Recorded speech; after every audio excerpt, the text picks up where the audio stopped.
오늘 밤 우리는 얼음과 불의 세상, 신과 거인, 그리고 장대한 운명의 서사시가 잠들어 있는 머나먼 북유럽 신화의 땅으로 여행을 떠납니다. 이 이야기는 태초의 공허, 긴눈가가프에서 시작하여 모든 것의 종말인 라그나로크의 불꽃까지 이어지는 장대한 여정입니다. 우리는 지혜를 얻기 위해 자신의 눈을 희생한 오딘을 만나고 천둥을 부르는 망치를 든 토르, 그리고 결코 믿을 수 없지만 항상 필요했던 교활한 장난의 신 로키와 함께할 것입니다. 세계수 이그드라실의 뿌리부터 신들의 세계 아스가르드, 인간의 땅 미드가르드를 가로질러 어두운 헬의 그림자 복도까지 9세계를 넘나들 것입니다. 이 기나긴 여정을 시작하기에 앞서 만약 이 고대의 이야기가 여러분의 마음에 울림을 준다면 좋아요와 구독은 저희가 길을 잃지 않도록 비추는 작은 등불이 되어줍니다. 이 여정을 주변에 공유해 주시는 것은 이 소중한 지혜를 널리 퍼뜨리는 데 큰 힘이 됩니다. 자, 이제 마음을 편안히 하고 태고의 이야기 속으로 들어가 보겠습니다.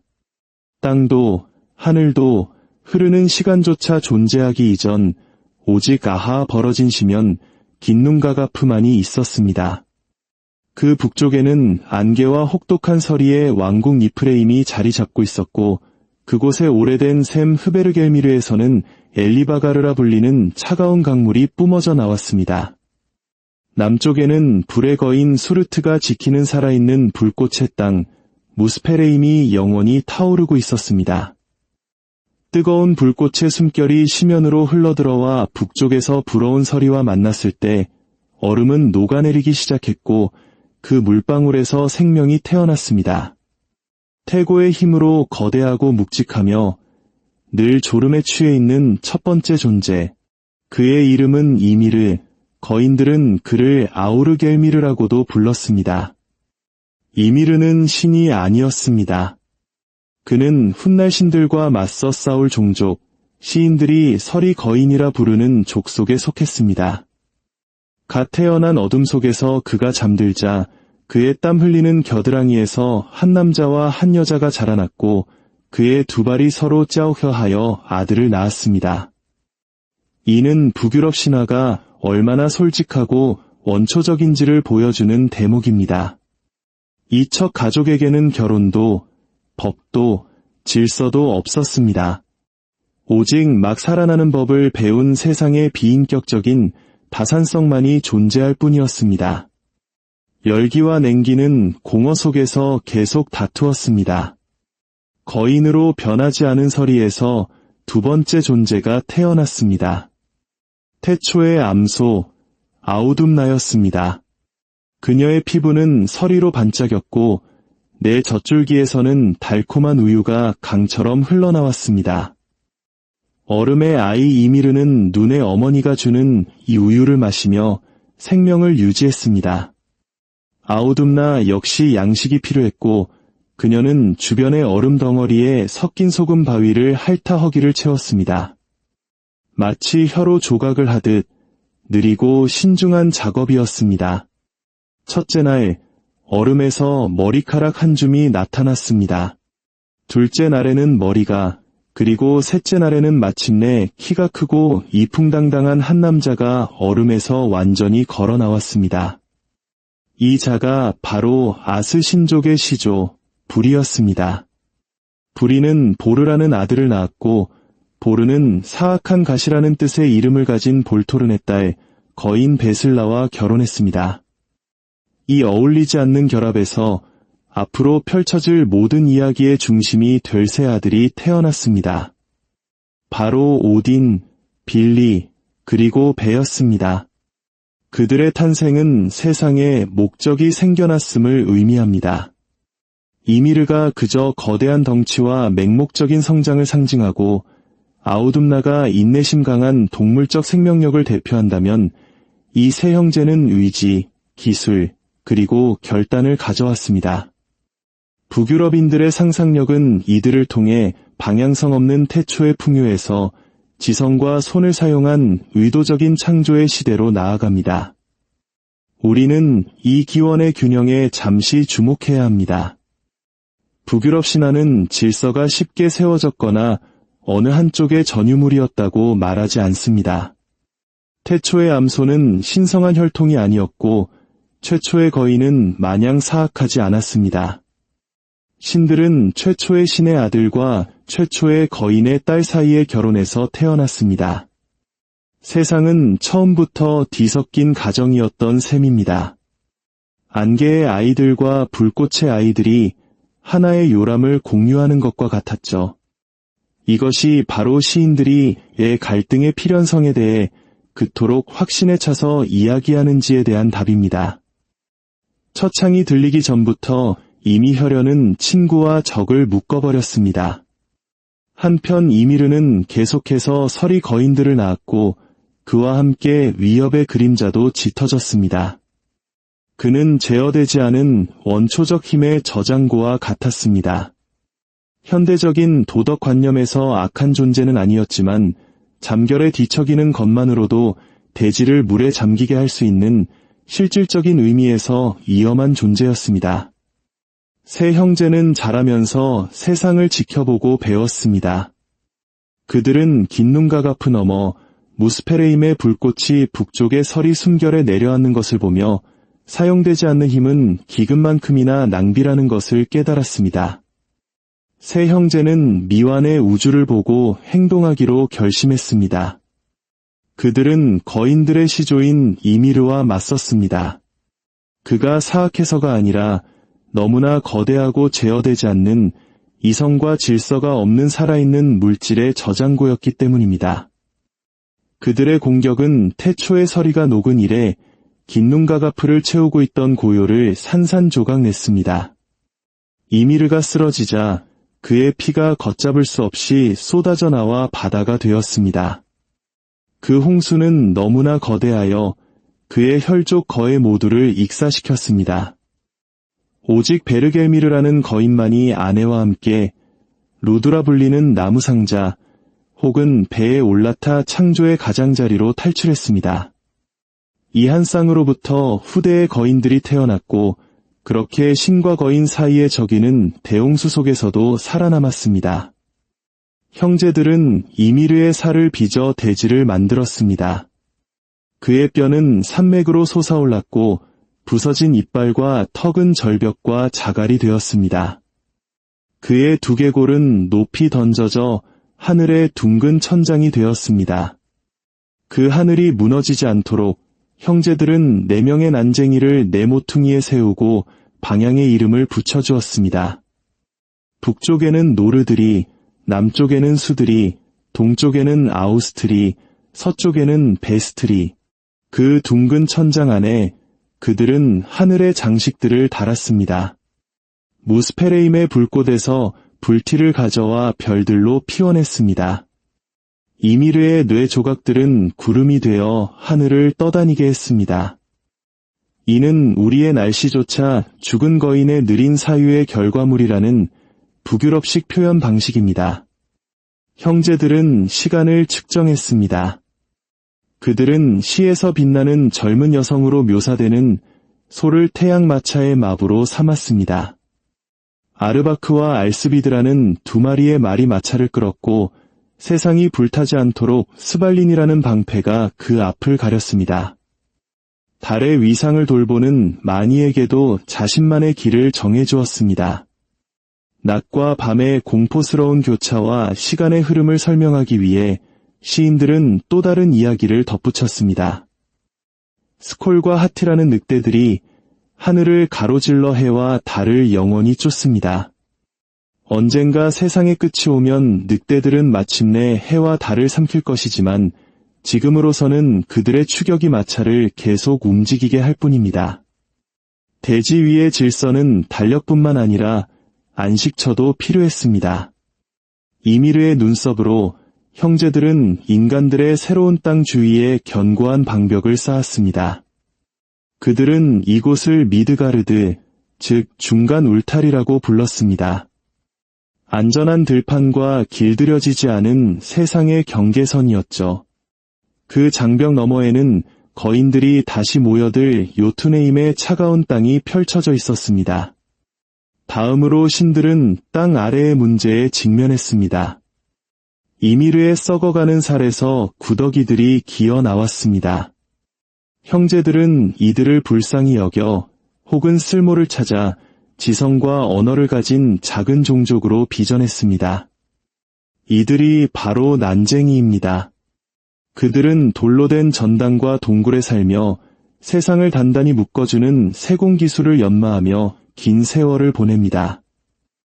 훗날 신들이 가진 위대한 보물들은 모두 그들의 대장간에서 흘러나왔습니다. 하늘이 안정되고 땅이 제자리를 찾자 형제들은 해변을 거닐며 새로운 별들을 올려다볼 수 있는 존재에게로 관심을 돌렸습니다. 바닷가 모래 위에서 그들은 물풀의나무와 느릅나무 두 개의 유목을 발견했습니다.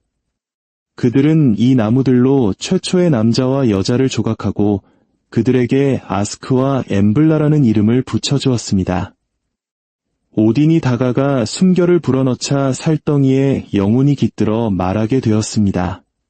빌리는 지성과 눈에 깃드는 총명함을 주었고 벤은 형체와 목소리 그리고 듣고 느낄 수 있는 능력을 부여했습니다. 신들은 아스크와 엠블라를 미드가르드 안에 살게 했습니다. 그 울타리 안에서 그들은 집을 짓고 법을 만들고 결혼하고 슬퍼하고 노래하며 세상을 수많은 사람들로 채워나갈 것이었습니다. 이 모든 창조가 끝나고 신들은 자신들의 작품을 둘러보며 만물에 이름을 붙였습니다. 아침과 저녁, 정오와 자정, 들판과 시냇물에 이름을 붙이는 것은 대상을 규정하고 구속하는 행위이자 존중하는 행위입니다.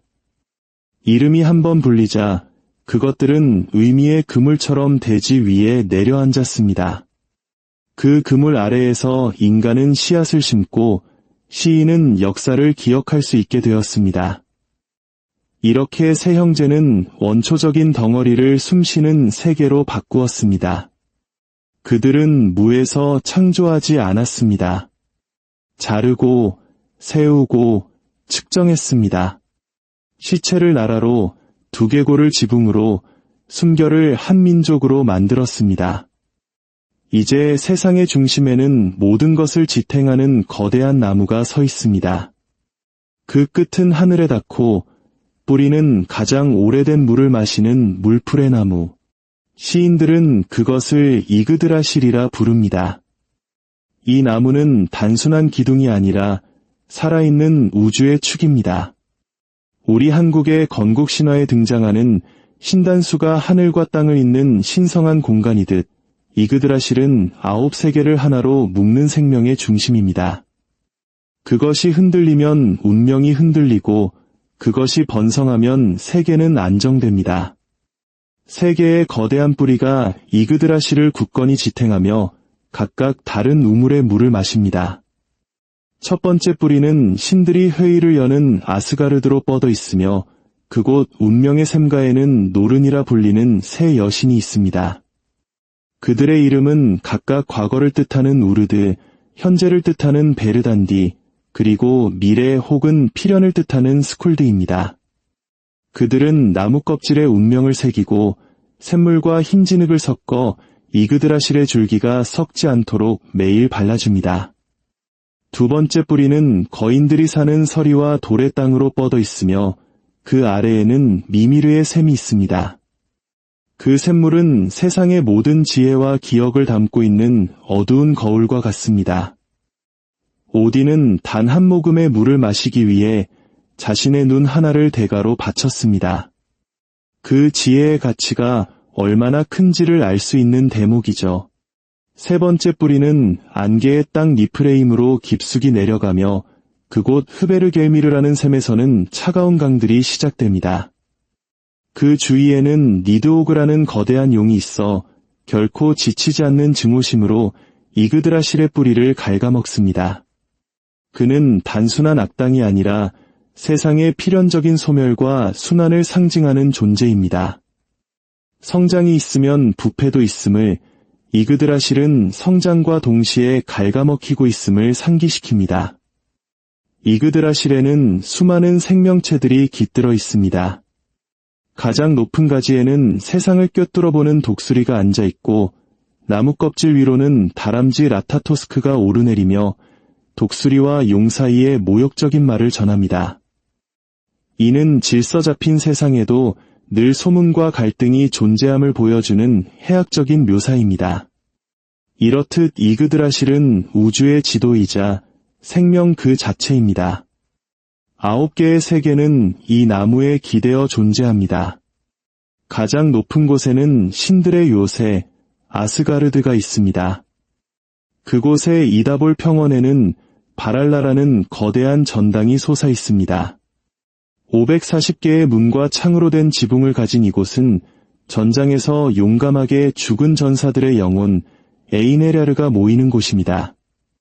그들은 낮에는 서로 싸우며 무예를 연마하고 밤에는 상처 하나 없이 되살아나 연회를 즐깁니다. 무지개 다리 비프로스트의 끝에는 하임달이 잠들지 않고 아스가르드를 지킵니다. 바나헤임은 풍요와 평화 그리고 지혜로운 마법을 다스리는 바니르 신족의 고향입니다. 프레이와 프레이아 남매가 이곳을 다스리며 비옥한 들판과 순한 바닷바람을 관장합니다. 알프헤임은 태양보다 아름답다는 빛의 엘프들이 사는 곳으로 그곳의 빛은 하늘이 아닌 나뭇잎 자체에서 뿜어져 나오는 듯합니다. 그리고 중간계 미드가르드가 있습니다. 바로 우리 인간들이 사는 곳입니다. 태초 거인의 눈썹으로 만들어진 벽으로 둘러싸여 있으며 그 주위를 거대한 뱀 요르문간드가 자신의 꼬리를 문 채 감싸고 있습니다. 인간들은 이곳에서 삶의 유한함을 배우고 약속을 지키며 살아갑니다. 미드가르드 너머에는 거인들의 땅 요투네임이 있습니다. 그곳은 춥고 거칠지만 그곳의 거인들은 단순한 야만인이 아니라 고대의 지혜와 힘을 가진 존재들입니다. 땅 아래에는 난쟁이들의 왕국 니다벨리르가 있습니다. 그들은 어두운 동굴 속 대장간에서 불을 다루며 신들의 가장 위대한 보물들을 만들어냅니다. 가장 깊은 곳에는 차가운 안개의 땅 니프레임과 모든 것을 태우는 불의 땅 무스페레임이 태초부터 서로를 마주보고 있습니다. 그리고 망자들이 가는 곳 헤레임이 있습니다. 로키의 딸인 헬이 다스리는 이 어둡고 서늘한 왕국은 전장에서 죽지 않은 평범한 영혼들이 가는 곳입니다.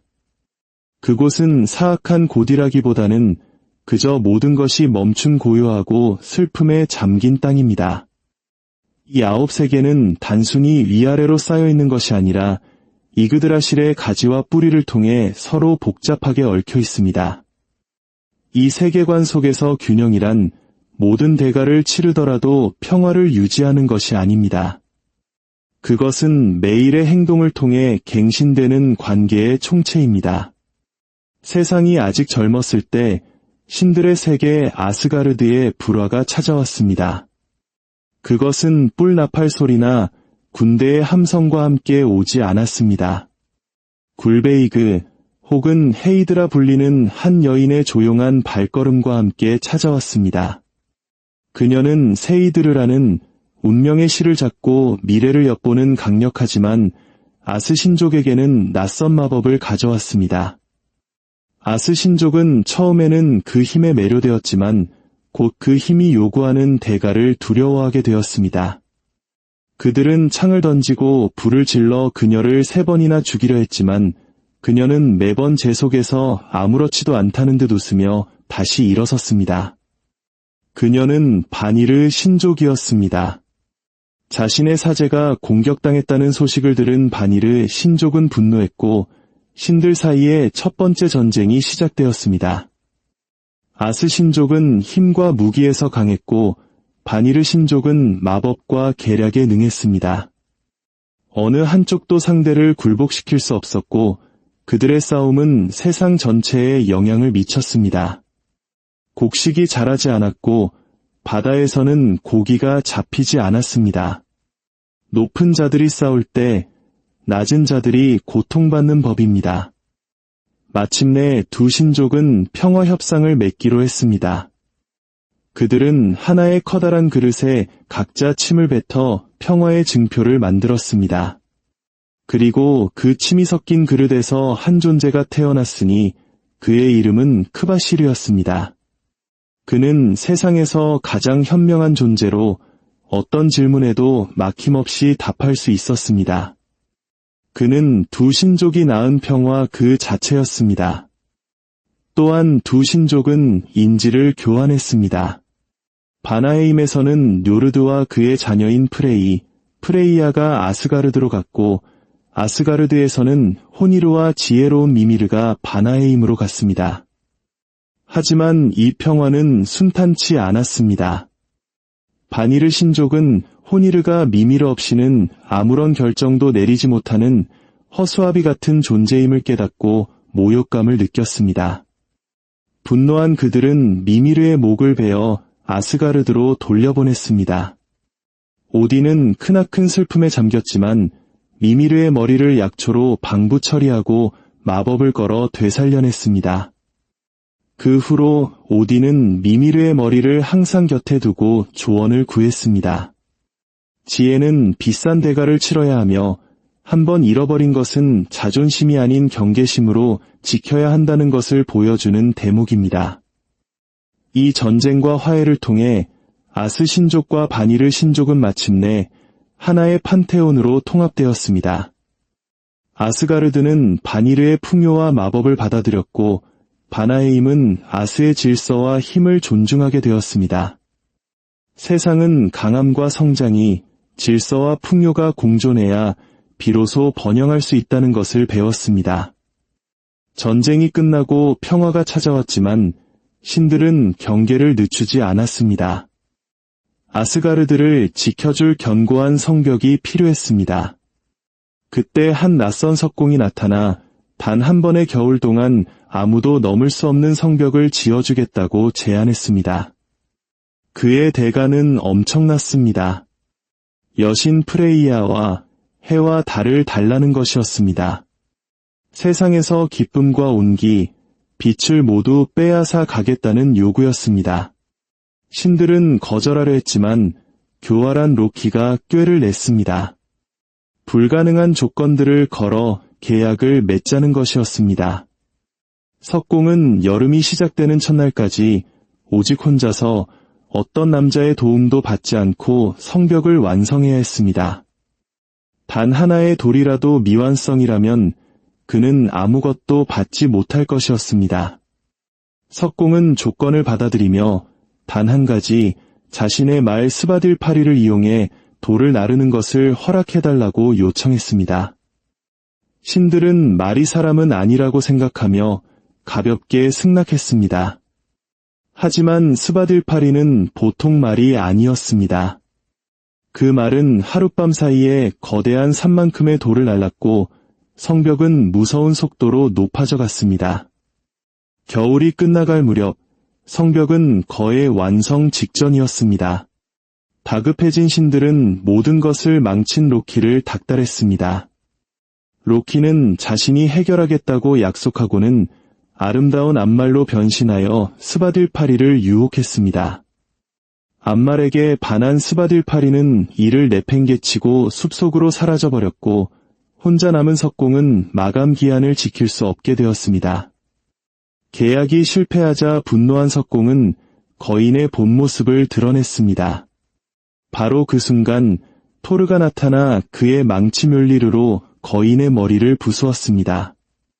몇 달 후 로키가 8개의 다리를 가진 회색 망아지를 데리고 아스가르드로 돌아왔습니다. 그 망아지는 바로 스바딜파리와의 사이에서 낳은 로키의 자식이었습니다. 그 이름은 슬레이프니르, 모든 말 중에 가장 빠른 말로 훗날 오딘의 에마가 되었습니다. 이렇듯 아스가르드는 교활한 속임수와 기묘한 희생 덕분에 견고한 성벽을 얻게 되었습니다. 성벽이 완성된 지 얼마 지나지 않아 로키는 또다시 장난기가 동했습니다. 그는 토르의 아내인 시프가 잠든 틈을 타 그녀의 자랑거리인 황금빛 머리카락을 모두 잘라버렸습니다. 분노한 토르는 로키의 뼈를 부수겠다고 위협했고, 겁에 질린 로키는 난쟁이들의 지하 왕국으로 도망쳐 시프의 머리카락을 되찾아오겠다고 약속했습니다. 로키는 먼저 이발디의 아들들이라는 명장들을 찾아가 실제 머리카락처럼 자라나는 황금 가발과 백발백중의 창궁니르, 그리고 접어서 주머니에 넣을 수 있는 배 스키드블라드니르를 만들게 했습니다. 이에 그치지 않고 로키는 자신의 머리를 걸고 브로크와 신들이 형제에게 이발디의 아들들보다 더 위대한 보물을 만들 수 있는지 내기를 걸었습니다. 신들이 형제는 대장간의 불꽃 속에서 3가지 보물을 만들어냈습니다. 어둠 속에서도 빛을 내는 황금 멧돼지 굴린 브루스티, 아흐레마다 똑같은 황금 반지를 8개씩 낳는 드라우프니르, 그리고 마지막으로 모든 보물 중 가장 위대한 것, 바로 망치 뮬리르였습니다. 로키가 파리로 변신에 방해하는 바람에 손잡이가 조금 짧아졌지만 그 위력에는 변함이 없었습니다. 아스가르드에서 열린 심판에서 신들은 뮬리르가 거인들로부터 아스가르드를 지켜줄 가장 위대한 보물이라 판정하며 신들이 형제의 승리를 선언했습니다. 내기에 진 로키는 머리를 내놓아야 했지만 머리는 주겠지만 목은 계약에 없었다는 궤변으로 위기를 모면했습니다. 화가 난 브로크는 로키의 머리를 자르는 대신 그의 입술을 꿰매버렸습니다. 이렇게 해서 신들은 위대한 보물들을 얻게 되었습니다. 시프는 황금 머리카락을 되찾았고 오딘은 창궁니르와 반지 드라우프니르를, 프레이는 멧돼지 굴린 브루스티와 배 스키드블라드니르를 얻었습니다. 그리고 토르는 그의 손에 완벽하게 들어맞는 망치 뮬리르를 얻었습니다.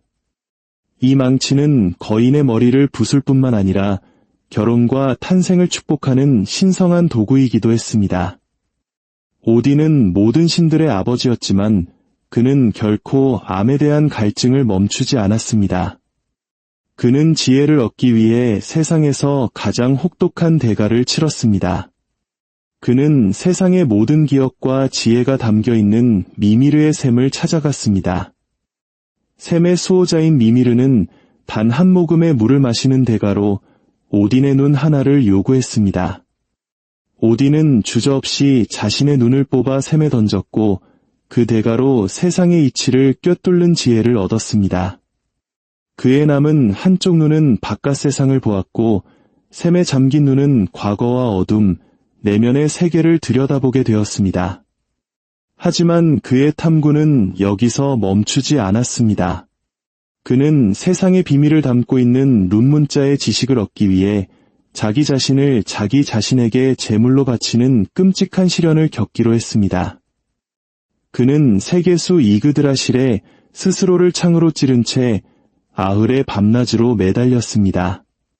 아무것도 먹지도 마시지도 않으며 고통 속에서 그는 마침내 룬의 비밀을 깨닫고 그것을 거머쥐었습니다. 그것은 단순한 문자가 아니라 세상의 힘을 제어하고 이치를 이해하게 하는 마법의 열쇠였습니다. 그 후 오딘은 매일 새벽 자신의 2 까마귀 흑인과 문인을 세상에 날려보내온 세상의 소식을 듣고 그의 발치에는 2마리의 늑대 게리와 프레키가 함께했습니다.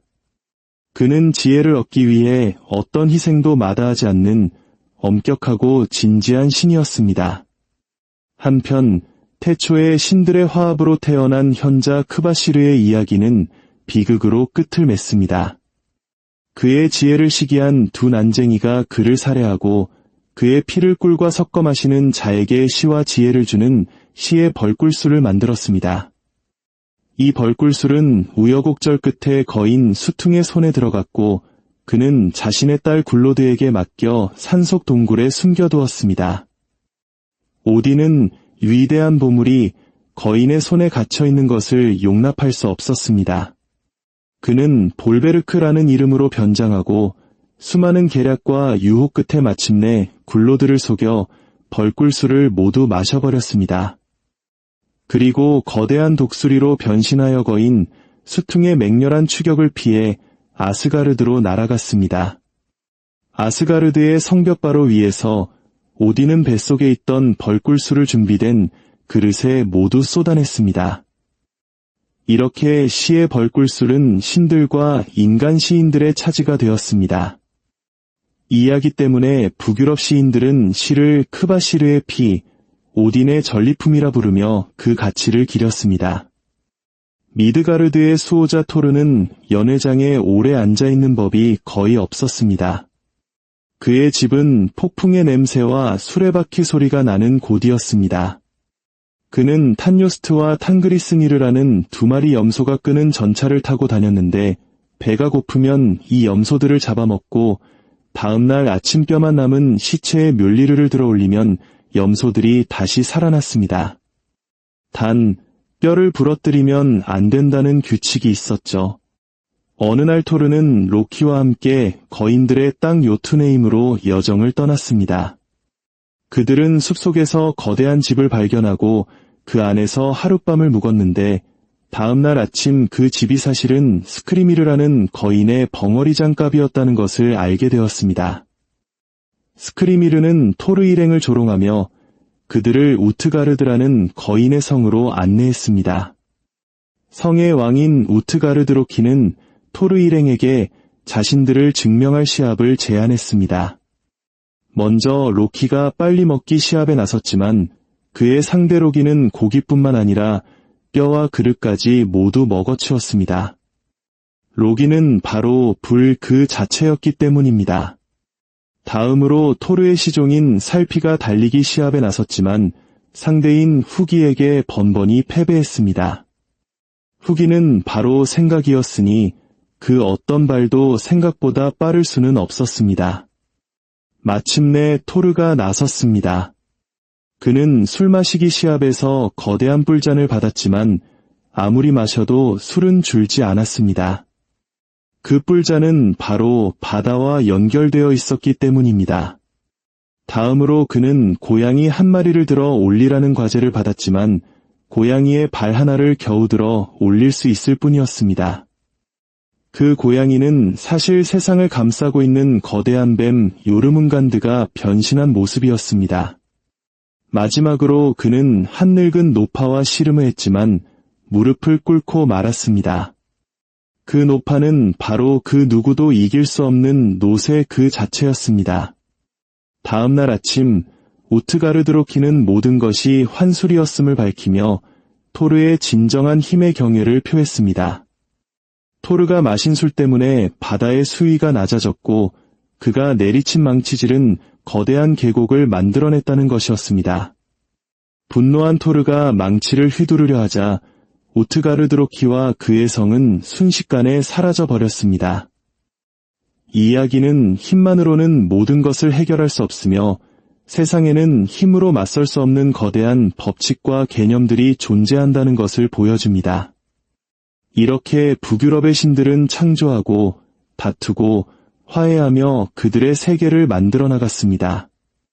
지혜와 힘, 질서와 혼돈, 창조와 파괴가 서로 얽히고 설켜 아슬아슬한 균형을 이루는 세상. 이 무대 위에서 영웅과 사기꾼, 신과 거인들의 이야기는 계속해서 펼쳐질 것이며 모든 것의 끝인 장엄한 황혼, 라그나로크의 그날을 향해 나아갈 것입니다.